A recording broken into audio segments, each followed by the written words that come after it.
हैं। मैं सबसे पहले जीएस के सिलेबस की बात कर रहा हूं क्योंकि मेंस के पेपर में ये एक बहुत इंपॉर्टेंट सेगमेंट लेकर आता है।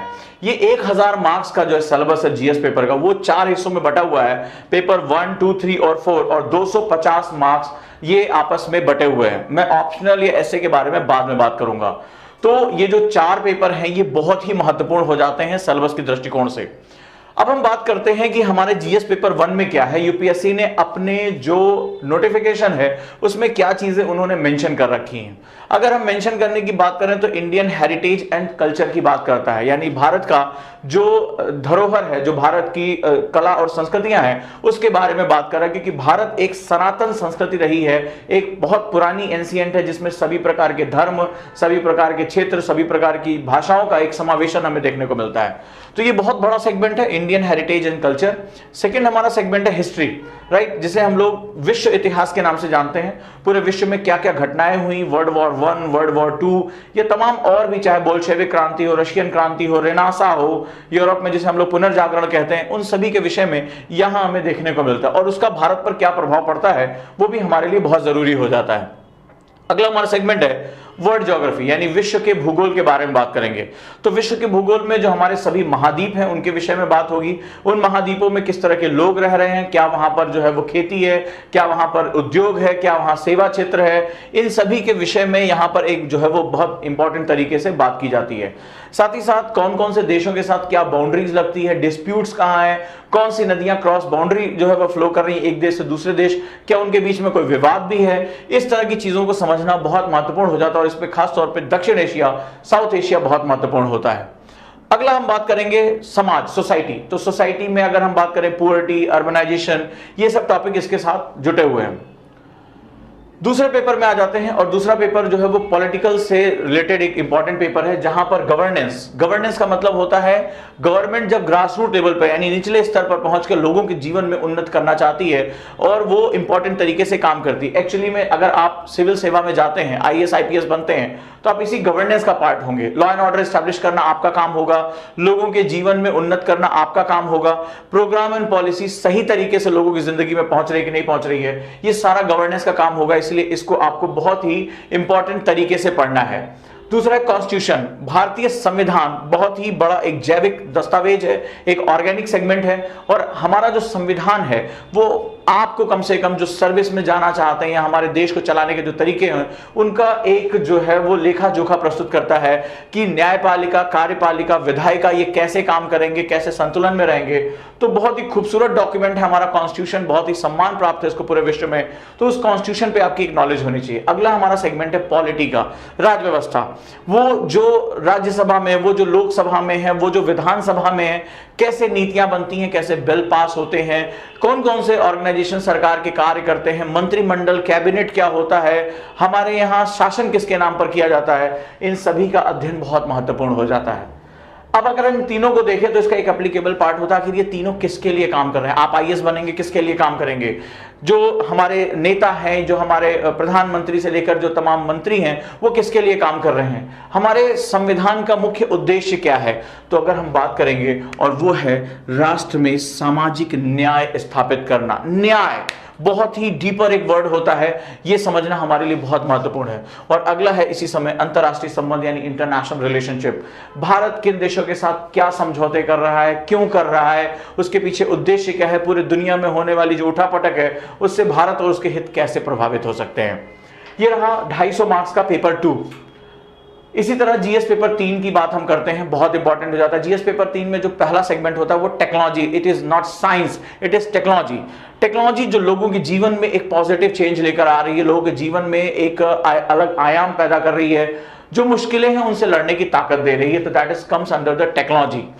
टेक्नोलॉजी पार्ट हो गया। इसके बाद इकोनॉमिक डेवलपमेंट यानी आर्थिक विकास की बात हो रही है। तो आर्थिक विकास बहुत ही महत्वपूर्ण है, चाहे वो कृषि के माध्यम से हो, चाहे वो उद्योगों के माध्यम से हो, चाहे लोगों के जीवन में गरीबी से उनको निवारण करने के लिए जो गवर्नमेंट की प्रोग्राम एंड पॉलिसी हो, अंत्योदय की बात हो, वो सभी किसके अंदर आता है, इकोनॉमिक डेवलपमेंट के अंतर्गत आता है। अगला है बायोडायवर्सिटी के जैसे टॉपिक हो गए, जैसे यहां पर हम बात करेंगे जैव विविधता, जो पर्यावरण से जुड़ा एक सेगमेंट है, बहुत ही महत्वपूर्ण है। और अगला एनवायरमेंट यानी कि हमारा पर्यावरण। इसके बाद अगर हम बात करेंगे तो सिक्योरिटी, आंतरिक सुरक्षा संबंधित, जैसे क्या कहीं पर देश के अंदर आतंकवाद अपना सर उठा रहा है, दंगे हो रहे हैं, हिंसा हो रही है, मनी लॉन्ड्रिंग के जो है इंपॉर्टेंट केसेस हैं, नॉर्थ ईस्ट में क्या हो रहा है, कहां पर थ्रेट्स दिए जा रहे हैं, नक्सलवाद के इश्यूज क्या हैं, ये सिक्योरिटी के अंतर्गत आते हैं। और अगला है डिजास्टर मैनेजमेंट यानी आपदा प्रबंधन। भारत जो तमाम प्रकार की आपदाओं का जो है आज सेगमेंट बना हुआ है, जैसे अर्थक्वेक हो गया है, जैसे जंगलों की आग हो गई है, बाढ़ हो गया, सूखा हो गया, ये सभी जो है वो डिजास्टर मैनेजमेंट के अंतर्गत आता है। और सिविल सर्वेंट यानी अगर आप यूपीएससी में जाना चाहते हैं तो ये आपका कोर टॉपिक रहेगा। आगे चलकर आपको डिजास्टर मैनेजमेंट के लिए बहुत काम करने पड़ेंगे। अगर आप डीएम हैं तो आप इसके हेड रहेंगे, ये बात आप समझ लीजिए। और जीएस पेपर 4 यानी कि चौथा पेपर 250 मार्क्स का, इसको हम लोग एथिक्स, इंटीग्रिटी एंड एप्टीट्यूड के नाम से जानते हैं। सवाल यह है कि अगर आप निर्णय लेने की प्रक्रिया में हैं, आप गवर्नेंस में हैं और आपको निर्णय लेना है, आप इस गवर्नेंस के माध्यम से क्या हासिल करना चाहते हैं, सोशल जस्टिस हासिल करना चाहते हैं, लेकिन इस निर्णय को लेने के लिए आपके हाथ में पैसा है, आपके हाथ में मनरेगा का पैसा आया हुआ, आपके हाथ में एनआरएचएम का पैसा आया हुआ है। अब सवाल है कि वो पैसा भ्रष्टाचार में भी जा सकता है, वो पैसा मुझे मेरे रिश्तेदारों को भी मैं दे सकता हूं, वो पैसा मैं लोगों के हित के लिए भी प्रयोग कर सकता हूं।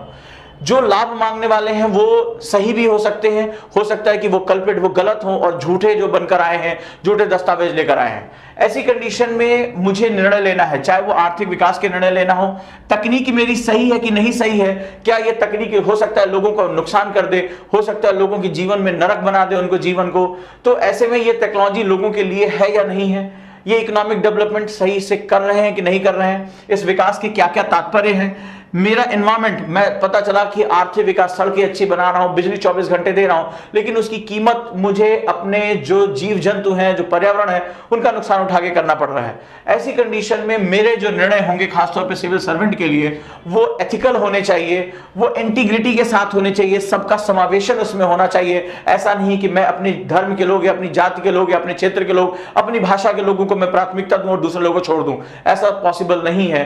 और मेरा एप्टीट्यूड क्या है, अभियोग्यता मेरी क्या है, मैं उस निर्णय को कहां तक दक्ष बना सकता हूं, कैसे वो निर्णय ले सकता हूं, इसको हम लोग जीएस पेपर 4 के अंदर पढ़ते हैं। यानी मेरे निर्णय की प्रक्रिया जो होगी वो किस आधार पर होगी। क्या मैंने महापुरुषों की जो एजुकेशन है, मैंने गांधी से कुछ सीखा, विवेकानंद से कुछ सीखा, अरस्तु, सुकरात से सीखा या नहीं सीखा। क्या मेरे अपने निर्णय लेने की क्षमता, मेरी जो मोरालिटी है, मेरे जो वैल्यूज हैं, मेरे जो मूल्य हैं, मेरे जो पारिवारिक संस्कार हैं, उनके हिसाब से वो सही है या नहीं है। कहीं ऐसा तो नहीं मैं दबाव में या लालच में आकर निर्णय लेता हूं। मैं जब निर्णय लेता हूं तो अंतिम व्यक्ति जो है, जो हाशिए पर खड़ा है, वो मेरे कितने ध्यान में रहता है। इन सभी का जो अध्ययन होता है वो एथिक्स के अंतर्गत होता है। तो दोस्तों ये एक बहुत इंपॉर्टेंट सेगमेंट है जो जीएस का सिलेबस यहां से आप देख रहे हैं, ये बहुत विहंगावलोकन के साथ चलता है। पर अब यहां मैं आपसे कुछ सावधानी की बात करता हूं। सावधानी यह है कि जितना छोटा ये सिलेबस आपको दिख रहा है, ये एक्चुअली में उतना छोटा है नहीं। फॉर एग्जाम्पल सोसाइटी में एक वर्ड लेता हूं, सोसाइटी, समाज। समाज क्या है, समाज का रूप क्या है, समाज के कितने आयाम हैं, क्या समाज गतिशील इकाई है या समाज एक रुकी हुई इकाई है। ना तो ये रुकी हुई है, ना ये गतिशील है कंप्लीटली, इसके अलग अलग खंड हैं। समाज का जब हम अध्ययन करते हैं तो आप समाज में कहां पर पाते हैं, महिला कहां पर है, ग्रामीण क्षेत्र कहां पर है, आखिर ये वर्ग संघर्ष क्यों है, कुछ लोगों के हाथ में एक्सेस पैसा क्यों है और कुछ लोग जो है वो इतने संवेदनशील क्यों होते चले जा रहे हैं। क्या रीजन है कि इतने प्रयासों के बावजूद भी आज हम गरीबी को कम नहीं कर पाए हैं। क्या जो मूलभूत शर्तें हैं कि हम बाल श्रम को नहीं रोक पाए हैं, बाल विवाह को नहीं रोक पाए हैं, महिलाओं के खिलाफ जो यौन अत्याचार हो रहे हैं उनको नहीं रोक पा रहे हैं। समाज के लोग ही समाज के लोगों पर अत्याचार कर रहे हैं, ये कहीं बाहर से नहीं आते, एलियंस नहीं है। तो आखिर समाज एक कैसी इकाई है, आज समाज के रूप में मेरे लक्ष्य क्या हैं, मैं एक ऑफिसर के रूप में इसको कैसे समझूंगा, मेरे कितने डायमेंशन मेरे सामने जो होंगे जिनको मैं जो है वो इंप्रूव कर सकता हूं, मेरे परम लक्ष्य क्या होंगे, मैं सर्विस में जाने के बाद किन किन चीजों को अपने ऑब्जेक्टिव में लेकर आ सकता हूं। तो क्या ये समाज जिस पर लोग पीएचडी तक करते हैं, क्या मुझे पीएचडी तो नहीं करनी है, मुझे उन कोर बिंदुओं को जानना है जो मेरे एग्जाम के लिए बहुत महत्वपूर्ण है, जो चर्चा में है, मुझे उसको लिंक करना आना चाहिए। वो मुद्दे जो आज एक ऑफिसर के रूप में मेरे सामने आएंगे और उस चीजों को समझना मेरे लिए बहुत आवश्यक हो जाता है। फॉर एग्जाम्पल मैं आता हूं सोशल जस्टिस। तो जब सोसाइटी ही एक कॉम्प्लेक्स कॉन्सेप्ट है तो सोशल जस्टिस तो और ही बहुत महत्वपूर्ण कॉन्सेप्ट होगा। मैं एक एग्जांपल लेता हूं आपके सामने। आप लोग टीवी चैनल देखते होंगे और आप देखते होंगे इसमें निर्भया के दोषी लगातार कानून इस फांसी से बचने का लगातार प्रयास करते चले जा रहे हैं। आपने देखा कि उनके वकील भी हैं जो मीडिया में आकर भी बात करते हैं, और एक महत्वपूर्ण मुद्दा यह समझ में आया कि ठीक है उन्होंने अपराध किया, लेकिन उनको भी यानी कि जो अपराधी है उसको भी उतने ही न्यायिक हक हैं जितना उस पीड़ित को है। यानी वो भी अपने पक्ष में लड़ाई लड़ सकता है, वो भी न्याय की गुहार लगा सकता है, वो भी राष्ट्रपति के पास दया याचिका के लिए जा सकता है, क्यूरेटिव याचिका दायर कर सकता है। अब जब आप यहां पर एक तरीके से अगर आप शिक्षित नहीं है, आप इनके कोर नहीं जानते, आपके अंदर गुस्सा आता होगा, अरे इनको तो चौराहे पे फांसी दे देनी चाहिए, इनको तत्काल जो है मार देना चाहिए, इनको जो है वो तुरंत एनकाउंटर कर देना चाहिए। आपके दिमाग में बहुत सी चीजें आ रही होंगी, लेकिन एक ऑफिसर के रूप में आप इस तरह की बातें नहीं कर सकते, क्योंकि हमारी न्यायिक प्रक्रिया में यह बात कही गई है कि अगर पीड़ित को न्याय पाने का अधिकार है तो जो अभियुक्त है वो भी अपने समस्त न्यायिक राइट्स का जो है वो फ्रेंचाइज उसको यूज कर सकता है, उसका इस्तेमाल कर सकता है। ये न्यायपालिका का काम है, ये जो है वो व्यवस्था का कार्य है कि वो समस्त साक्ष्य प्रस्तुत कराए, और अगर वो वहां पे गिल्ट होता है तो उसको सजा दी जाएगी। हम लोकतांत्रिक देश हैं और वहां पर हम कानून अपने हाथ में नहीं ले सकते। तो आपकी भावनाएं जो उबल रही होती हैं तो वहां पर आपको सोशल जस्टिस जैसी चीजों को देखना पड़ता है, आपको समझना पड़ता है और अपना एक दृष्टिकोण डेवलप करना पड़ता है। ये उतना आसान नहीं है जहां पर आपको 5 पॉइंट्स आपके सामने रखे गए हैं। फॉर एग्जांपल मैं इंटरनेशनल रिलेशनशिप की बात करता हूं, दुनिया भर में इतने देश हैं, इतने मुद्दे, में क्या क्या पढ़ूंगा, मैं कहां अपना ध्यान लगाऊंगा। लेकिन जो स्टूडेंट अपने सिलेबस पर अपनी पकड़ जानता है, अपने टीचर के साथ उसके कोर बिंदुओं को जानता है, वो ये जानता है कि मुझे इस साल कितने बिंदुओं को अपने साथ रखना है, भारत के हित कहां कहां छुपे हुए हैं, या किसी 2 देशों में होने वाली डील अगर उसमें भारत प्रभावित हो रहा है तो उनकी मेरे पास सूची होनी चाहिए, मेरी उन पर एक नजर होनी चाहिए। और इस अंतरराष्ट्रीय संबंधों में क्यों हम चाइना के साथ जा रहे हैं, क्यों हम रशिया को छोड़कर अमेरिका के साथ जा रहे हैं, क्यों हम जो है वो अपने तटीय क्षेत्रों को बहुत ज्यादा इनपुट दे रहे हैं, चाहे श्रीलंका हो गया, मॉरिशस हो गया, तो उस क्यों को जानना आपके लिए बहुत महत्वपूर्ण है। आखिर उसका कोर क्या है,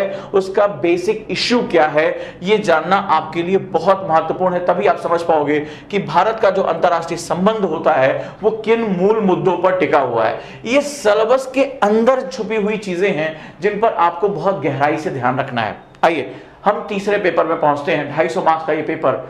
और यहां पर भी अगर हम इसको जो विहंगावलोकन करें तो कई बार जैसे वर्ड है इकोनॉमिक डेवलपमेंट, आर्थिक विकास, लेकिन ये आर्थिक विकास ही है, इसकी परिभाषा कितनी होगी, विकास किसका। फॉर एग्जाम्पल एक बहुत बड़ी इंडस्ट्री ने, सरकार ने कहा कि इस बार हम कोयला खनन करेंगे और कोयले का उत्सर्जन बढ़ा देंगे, क्योंकि कोयला हमारे ऊर्जा क्षेत्र के लिए बहुत जरूरी है, कोल अगर होगा तभी आप बिजली बना पाओगे। तो सरकार ने ढेर सारी जो है वो कोल आवंटन कर दिया, जो है उसको माइनिंग के लिए लाइसेंस दे दिया। लेकिन जैसे ही लाइसेंस दिया गया और वहां खुदाई शुरू हुई तो वहां के जो आदिवासी लोग हैं, जो वहां के लोकल लोग हैं, उनको अपनी जमीनों से भगाया गया, उनको खदेड़ा गया, उनको वहां से जाना पड़ गया, उनको जो है उनकी जनजीवन सब कुछ तबाह हो गया। तो सवाल है कि वो इसका विरोध कर रहे हैं। अब ये सवाल है कि तुम एक के डेवलपमेंट के लिए दूसरे को क्यों नुकसान पहुंचा रहे हो, और ऐसी कंडीशन में डिसीजन होगा कैसे, डिसीजन लिया कैसे जाएगा, ये एक बहुत बड़ा सेगमेंट होगा।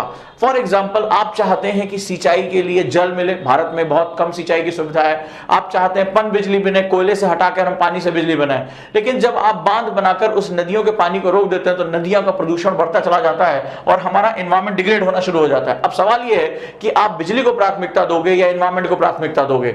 आप यहां बहुत आसानी से कह सकते हैं नहीं साहब हम तो एनवायरमेंट की बात करेंगे, लेकिन अभी आपको बिजली ना मिले, आपको इंटरनेट ना मिले, आपका ये फोन ना चले तो आप परेशान हो जाओगे, बोले सरकार तो बिजली ही नहीं दे रही है। पर सवाल है कि हमारी डिमांड्स क्या हैं, हम लोग कैसे सोचते हैं, यहां पर संतुलन स्थापित करना बहुत ही एक बारीक काम होता है, बहुत ही एप्टीट्यूडनल वर्क होता है। तो दोस्तों आपको यह समझ में आ रहा होगा कि सिलेबस जैसा दिखता है वैसा है नहीं, सिलेबस के अंदर बहुत कॉम्प्लेक्सिटी छुपी हुई है, उसके एक एक शब्द में बहुत विस्तार है, और यूपीएससी के जो टारगेट्स हैं, यूपीएससी का जो ओरिएंटेशन है, उसको समझने के लिए आपको एक विशेषज्ञ के साथ ही